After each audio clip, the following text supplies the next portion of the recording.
बिस्मिल्लाहिर्रहमानिर्रहीम। अस्सलाम वालेकुम नाज़रीन, आप यूट्यूब चैनल देख रहे हैं। मैं इमरान खान हूँ। सारी तफसीलात मैंने इकट्ठी की हैं कि DGSPR ने क्या बात की और किसके सवाल का क्या जवाब दिया। और ये एक बड़ी बारीक वारदात है जो अब शुरू हो गई है, लेकिन चीज़ें मैं आपके सामने सारी अभी रख देता हूँ।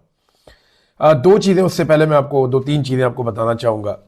एक तो मैं आपको सुनवाता हूँ इमरान खान साहब का एक स्टेटमेंट जो उन्होंने माजी में दिया था।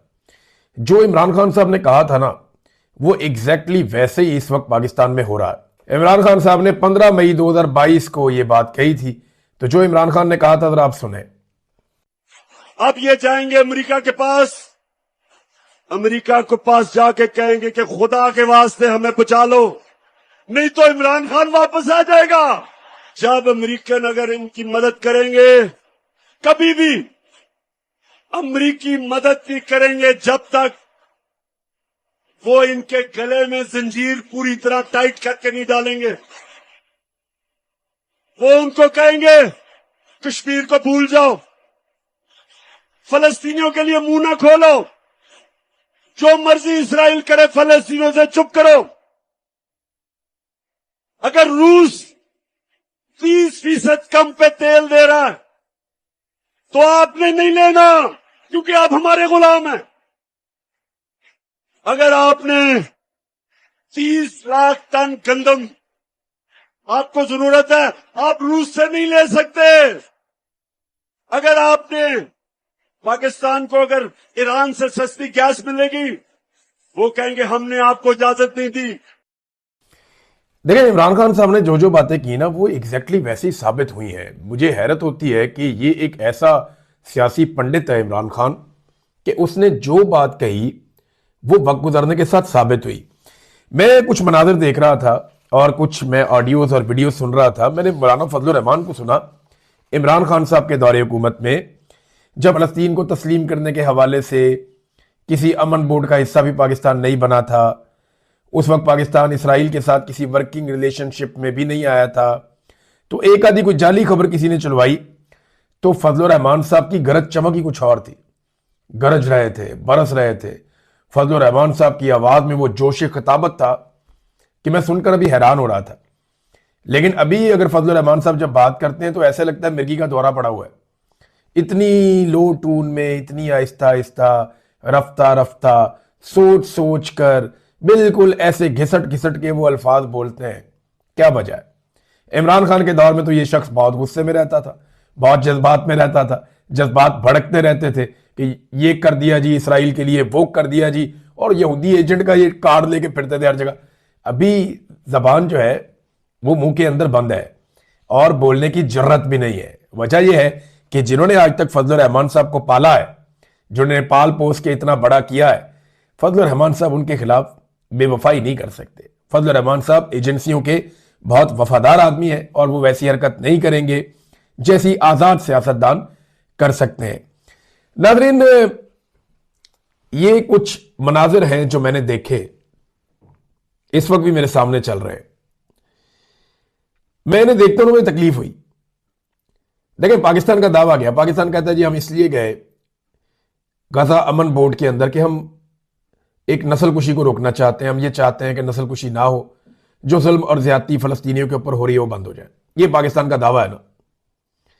लेकिन फील्ड मार्शल और शहबाज शरीफ ने वहां पे जो मुलाकातें की हैं और जो इवेंट के अंदर उनकी शिरकत है, उसमें एक मिनट के लिए भी उनके चेहरे पे संजीदगी नहीं थी। मुस्कुराहटें, कह कहे, खिलखिलाकर हंसना, खुश होना, यानी उनकी बाछियां खिली हुई थी। आप किसी मर्ग वाली जगह पे जाएं या किसी दुख वाली जगह पे जाएं या किसी तकलीफ वाली जगह पे जाएं, तो क्या आप ऐसे हंसते हैं? आप ऐसे इंजॉय करते हैं? या आपकी ऐसी बॉडी लैंग्वेज होती है? एहसास ही नहीं है। मिसाल के तौर पे झगड़ा हो गया दो ग्रुप्स के बीच में, एक ग्रुप के 70-80 हजार बंदे मर गए। अब वो ग्रुप के लोग सुलह करने के लिए बैठे हैं और जंग बंदी और लड़ाई बंद करने के लिए वहां बैठे हैं, और जिनके बंदे मरे हैं वो खिलखिला के हंस रहे हैं। आप फलस्तीनियों को क्या पैगाम दे रहे हैं? ये दांत वहां पे अंदर रखे जा सकते थे, थोड़ी देर के लिए संजीदगी इख्तियार की जा सकती थी, लेकिन जैसे ही इन्हें कोई छोटा मोटा लीडर मिल जाता है, इनकी बाछियां खिल जाती है, फोटो बन जाएगा, वीडियो बन जाएगी, आगे निकलो अच्छा टिकटॉक बन जाएगा, तो सारे ही टिकटॉक पे लगे हुए हैं। फलस्तीनियों की दिल आजारी की है इन्होंने वहां कह के लगा लगा के, जिस तरह ये लोगों को मिलते रहे, इनकी खुशी छुपाए नहीं छुप रही थी। अब पाकिस्तान और जो इसराइल का रिलेशन है ना, वो कैसा है मैं आपको बिल्कुल सादा कर देता हूं, पाकिस्तान के हर आदमी को समझ आ जाएगा। किसी गांव देहात में या किसी शहर में कोई दो लोगों का नाजायज ताल्लुक बन जाता है ना, तो वो दुनिया को नहीं बताते कि हमारा नाजायज ताल्लुक बन गया है। बल्कि जब कोई उन्हें पूछता है तो वो कहते हैं नहीं नहीं मैं तेनू जानता भी नहीं। बल्कि वो ये कहते हैं जी मेरा तो उससे ताल्लुक ही नहीं है। उन्हें नहीं जी हमारे बीच में कोई नाजायज ताल्लुक नहीं है, आप झूठ बोल रहे हैं। वो दो लोग तो बड़ी कामयाबी से अपना ताल्लुक छुपा रहे होते हैं, लेकिन पूरे गांव को और पूरे शहर को पता होता है कि इनका आपस में नाजायज ताल्लुक है। तो पाकिस्तान ने इसराइल से उस तरह का एक नाजायज ताल्लुक बना लिया। मैं मिसाल थोड़ी सी आपको और लगेगी, अजीब लगेगी, लेकिन वैसा ही है। आप कान को इधर से पकड़े या घुमा के इधर से पकड़े, आप अपने पासपोर्ट पे कुछ भी लिखे, आपका अब इसराइल के साथ एक वर्किंग रिलेशन है और आप इसराइल की तहफ्फुज के लिए काम करने जा रहे हैं, वो आपको करना पड़ेगा। देखे ना, डोनाल्ड ट्रंप की यह खूबी है कि वो झूठ नहीं बोलते नॉर्मली। मैंने डोनाल्ड ट्रंप के जितने स्टेटमेंट सुने, मुझे लगा कि डोनाल्ड ट्रंप के अंदर एक बड़ी खूबियों में खूबी यह है कि वो झूठ बोलते ही नहीं, वो सीधी बात करते हैं मुंह के ऊपर टक करके। ये लो, नुकसान हो जाए बेशक, कई दफा नुकसान हुआ डोनाल्ड ट्रंप को। डोनाल्ड ट्रंप अपनी बात वापस ले लेते हैं और बताकर वापस ले लेते हैं, झूठ नहीं बोलता। तो डोनाल्ड ट्रंप की यह खूबी है और इस खूबी ने डोनाल्ड ट्रंप के पीछे चलने वालों को मुसीबत डाली हुई है। डोनाल्ड ट्रंप अपने मुंह से बार बार कहता है कि मेरा जो गजा अमन बोर्ड है, इसका सबसे बड़ा मकसद हमास का सफाया और हमास को गैर मुसल्ला करना है फौरी तौर पे। नहीं, ये हमें करना पड़ेगा, हमास का खात्मा करेंगे। डोनाल्ड ट्रंप उसका अगला मिशन भी बताते हैं कौन करेगा, कैसे करेगा। तो डोनाल्ड ट्रंप तो क्लैरिटी के साथ आ रहे हैं कि जनाब मेरा ये गजा अमन बोर्ड है, इसके जरिए से मैंने हमास को गैर मुसल्ला करना नहीं होगा, सफाया कर दूंगा। और सफाया कौन करेगा, किससे करवाऊंगा, ये भी बता दिया। दूसरी तरफ ताहिर अशरफी और हमनवा या पाकिस्तान की एस्टेब्लिशमेंट के टाउट्स या पाकिस्तान की एस्टेब्लिशमेंट के सोर्सेज या खुद पाकिस्तान की एस्टेब्लिशमेंट, वो लगातार इस बात पे बदलते कि नहीं नहीं डोनाल्ड ट्रंप ऐसा नहीं करेगा, ताड़ा फुप्पी का पुत्र है। भाई डोनाल्ड ट्रंप खुद कह रहे मैं ये काम करूंगा, आप कौन होते हैं ये कहने वाले कि वो नहीं करेगा? वो करेगा और जिससे उसने करवाना है उससे वो करवाएगा। और जिन जिन लोगों ने वादे किए हुए हैं, जिन जिन लोगों ने अर्जियां डाली हुई हैं, उन्हें वो वादे पूरे करने पड़ेंगे। वादे नहीं पूरे करेंगे इमरान खान मारेगा, क्योंकि साथ ही अमेरिका कहेगा इंसानी हकूक की पामालियां हो रही है पाकिस्तान में, पाकिस्तान के अंदर इंसानी हकूक की पामालियां बंद करें। साथ ही अमेरिका को याद आ जाएगा जनाब 2024 के इलेक्शन में धांधली हुई थी, फिर आपको री इलेक्शन में जाना पड़ेगा, इमरान खान आएगा, वो फैंटी लगाएगा। दूसरी सूरत यह है कि डोनाल्ड ट्रंप की बातें माने, नहीं मानेंगे तो फिर अमेरिका और इमरान खान रल के फैंटी लगाएंगे। इनकी ना हर तरफ से ये फंस गए, बहुत बुरी तरह फंस गए, इनकी बचत नहीं है। इमरान खान को जेल में रखना है तो डोनाल्ड ट्रंप को राजी रखना है, ये इन्हें करना पड़ेगा।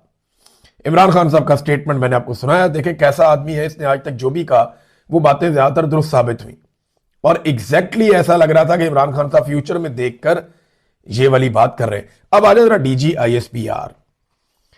डीजीआईएसपीआर साहब जो है, उनकी जो मुलाकात हुई सहाफियों के साथ, उसमें एक बड़ा इंपॉर्टेंट क्वेश्चन मैं हबीब अकरम साहब के सवाल से आगाज करूंगा। उन्होंने सीधा ही पूछा, उन्होंने कहा जी क्या फौज गजा में जाएगी? इंटरनेशनल स्टेबलाइजेशन फोर्स जो है उसका हिस्सा बनेगी गजा में? तो इस पे डीजी साहब ने कहा जी वहां पे इतने शहीद हो गए, बहुत बुरे हालात हैं। तो उन्होंने कहा जी अमेरिका जो है वो सपोर्ट करता है इसराइल को उस नस्लकुशी में, तो हम अमेरिका को एंगेज करेंगे। यानी यहां पे ये कहते हैं कि अफगानिस्तान सपोर्ट करता है दहशतगर्दी को, तो यहां अफगानिस्तान को एंगेज नहीं करना, इधर मारो सारों को बमों के साथ, ड्रोन्स के साथ, जहाज ले जाओ, मारो सबको, अपने लोगों को भी मारो, उनको भी मारो, इनको भी मारो। यहां फॉर्मूला और है। उधर कहने जी क्योंकि अमेरिका इसराइल को सपोर्ट करता है तो हम अमेरिका को एंगेज करेंगे। देखे ना, दोनों जगह अलग अलग फॉर्मूला लगाया हुआ है। जहां जोर चलता है वहां कुछ और कर रहे हैं, जहां जोर नहीं चलता वहां पे कुछ और कर रहे हैं।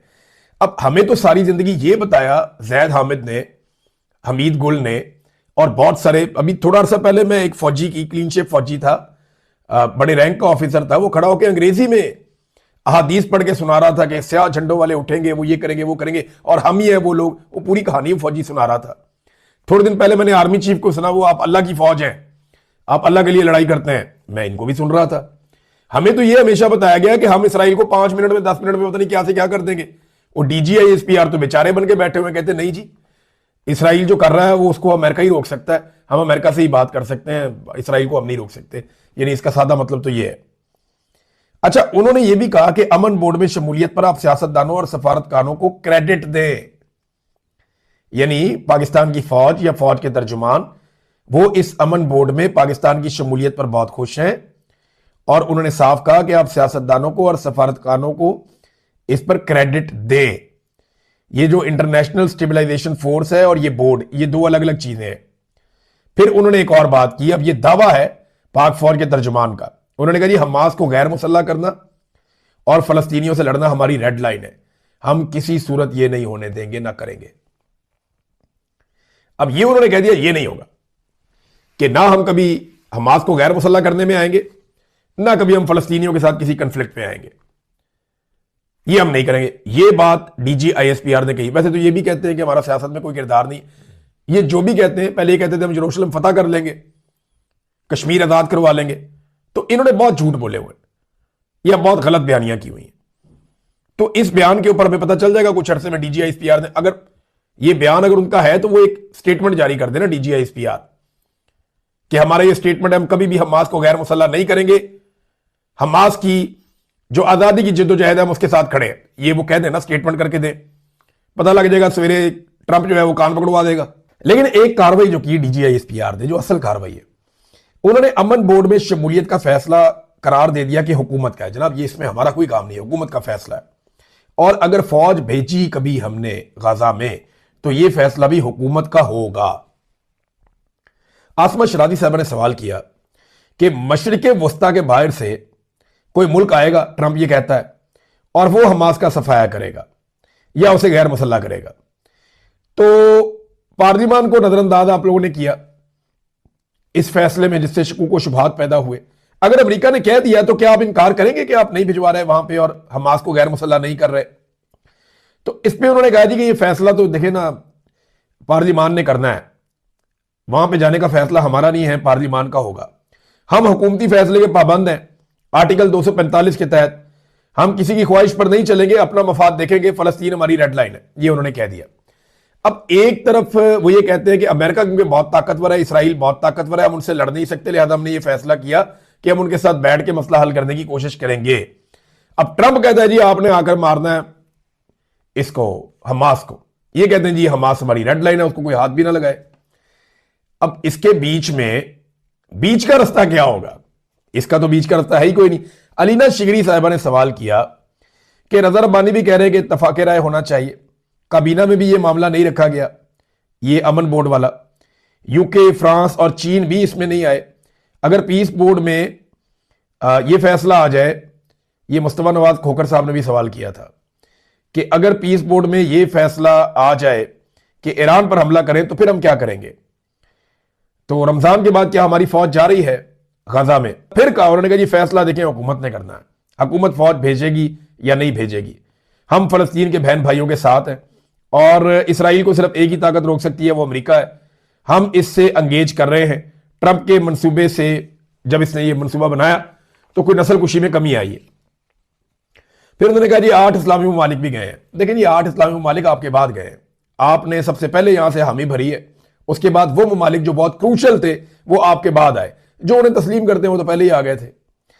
और उन्होंने कहा जी हम इसराइल को तस्लीम नहीं करते, वो अपने मफाद के मुताबिक फैसला करेंगे, हम अपने मफाद में फैसला करेंगे। अगर बोर्ड कोई ऐसा फैसला करता है, डोनाल्ड ट्रंप का बोर्ड अगर कोई ऐसा फैसला करता है जो हमारे मफाद में नहीं है, हमारे नजरिए के खिलाफ है, तो इसके बावजूद अब ये DGISPR जिनकी ये औकात नहीं है कि वो ये फैसला करें, लेकिन वो फैसला सुना रहे हैं। वो देखे ना, पहले वो कहते हैं हुकूमत का फैसला है, अब अपना फैसला सुना रहे हैं। वो ये कहते हैं कि अगर इस बोर्ड ने हमारे मफाद या हमारे नजरिए या हमारी सोच के खिलाफ कोई फैसला किया तो हम वहीं बैठकर इनकी मुखालफत करेंगे, बोर्ड से अपने आप को अलग नहीं करेंगे। क्या कहीं कमिटमेंट दी हुई है कि बोर्ड में से आप नहीं निकलेंगे? आप तो कहते हैं ये फैसला हुकूमत का है, तो फिर आपने ये फैसला कैसे सुना दिया? फिर साथ ही कहते हैं अपने सफारतकारों और सियासतदानों की तारीफ करें, हम पर एतमाद करें, शक का इजहार ना करें। एक और सवाल हुआ और उसका इन्होंने जवाब भी दिया। सवाल यह हुआ कि अगर गजा में सियासी हल निकल सकता है तो फिर खैबर पख्तूनख्वा में सियासी हल क्यों नहीं निकल सकता? तो इन्होंने कहा जी नेशनल एक्शन प्लान पर जब तक अमल दरामद नहीं होगा तब तक नहीं हो सकता कुछ। फिर सरफराज बुगटी की इन्होंने बहुत तारीफें की, जहां पे बदतरीन दहशतगर्दी है, जहां पे आप क्वेटा से बाहर कदम नहीं रख सकते, बल्कि क्वेटा के अंदर भी आप महफूज नहीं है, बलूचिस्तान पूरा का पूरा एक नो गो एरिया बन गया है। तो वहां सरफराज बुगटी की बड़ी तारीफें की और कहा कि डीजल पहले 20 मिलियन लीटर स्मगल होता था, आजकल 7 मिलियन लीटर स्मगल हो रहा है। ये कौन आपको नाप तोल के स्मगल करके दे रहा है सर? यानी स्मगलिंग जो है वो कितनी हो रही है, ये पैमाना भी आपके पास है, आपको पता है कि कितनी स्मगलिंग हो रही है। बॉर्डर से 10 लीटर डीजल नहीं आ सकता, क्योंकि सारे बॉर्डर के ऊपर आपने पूरा इंतजाम बनाया हुआ है, सिक्योरिटी आपकी खड़ी है। 10 लीटर डीजल भी अगर आ रहा है तो आपकी नाकामी है। वो कह रहे हैं 7 मिलियन लीटर डीजल अभी तक आ रहा है, और खैबर पख्तूनख्वा की हुकूमत को बहुत बार बार नाकाम करार दिया, और खैबर पख्तूनख्वा की हुकूमत की बुराइयां करते रहे। हत्ता के तमाम बैनुल अक़वामी अदाद-ओ-शुमार बताते हैं कि खैबर पख्तूनख्वा में करप्शन सबसे कम है, खैबर पख्तूनख्वा की परफॉर्मेंस सबसे बेहतर है। बुरे हालात के बावजूद एजुकेशन और हेल्थ में उन्होंने शानदार काम किया है। दूसरे सूबों से जाकर लोग वहां पे इलाज करवाते हैं। उसके अलावा उसने रेवेन्यू भी सबसे अच्छा इकट्ठा किया, और खसारा भी सबसे कम खैबर पख्तूनख्वा की हुकूमत का है। सारी दुनिया कहती है कि वो अच्छा परफॉर्म कर रहे हैं, लेकिन डीजीआई एसपीआर कहते हैं नहीं नहीं, खैबर पख्तूनख्वा अच्छा परफॉर्म नहीं कर रहा, सरफराज बुगटी अच्छा परफॉर्म कर रहा है। अगर परफॉर्मेंस की जो बुनियाद है या उसका क्राइटेरिया अगर जूते पॉलिश है फिर तो आप कह सकते हैं, लेकिन अगर अवाम की खिदमत है तो सरफराज बुगटी तो कहीं दिखता भी नहीं है।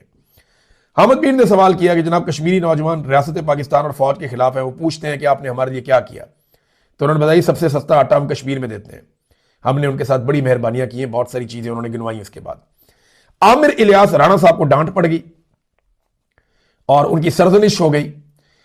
उन्होंने पूछ लिया कि जनाब यूएई और भारत के ताल्लुकात बढ़ गए हैं, हमारे खिलाफ तो कुछ नहीं हो जाएगा कोई साजिश। तो इस पर उन्होंने कहा जी कि एब्सोल्युटली रबिश, फजूल बात की है, क्या ये बात करने वाली है? अच्छा हुआ यूएई के भारत के साथ ताल्लुकात हो गए, वो करीब हो गए, हमें अपना कोई पैगाम भिजवाना होगा तो हम आसानी से भिजवा देंगे।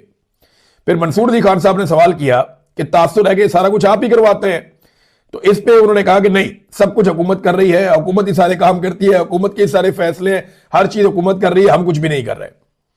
फिर उन्होंने कहा जी हम हर हुकूमत को सलूट मारते हैं, मौजूदा हुक्मरानों का काफी तजुर्बा है, कई नस्लों से सियासत कर रहे हैं, इमरान खान की मुलाकातें जो है वो हुकूमत का और अदालतों का काम है, हमारा काम नहीं है।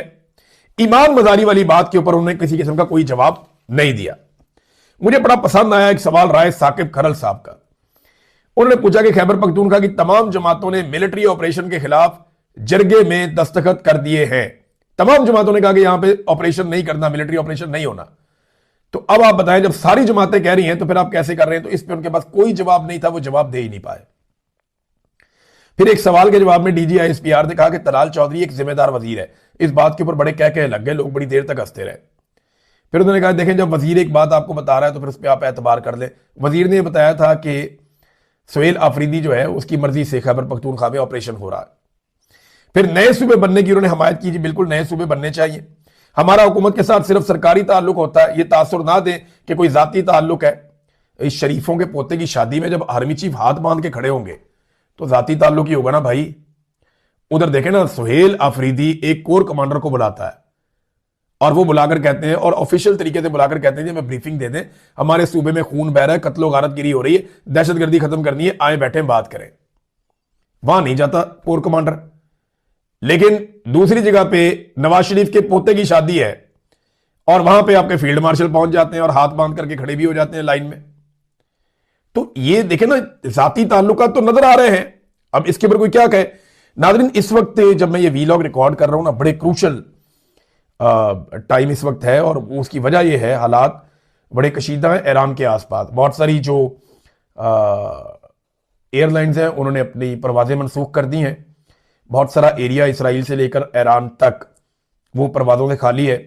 ब्रिटिश एयरवेज ने, फ्रांस से आने वाले तैयारों ने, इन्होंने अपने रुख तब्दील किए हैं, और बहुत सारी परवाजें जो हैं वो हवा में आई नहीं जिन्होंने इस एरिया से ट्रैवल करना था। तो इसकी वजह क्या है? एक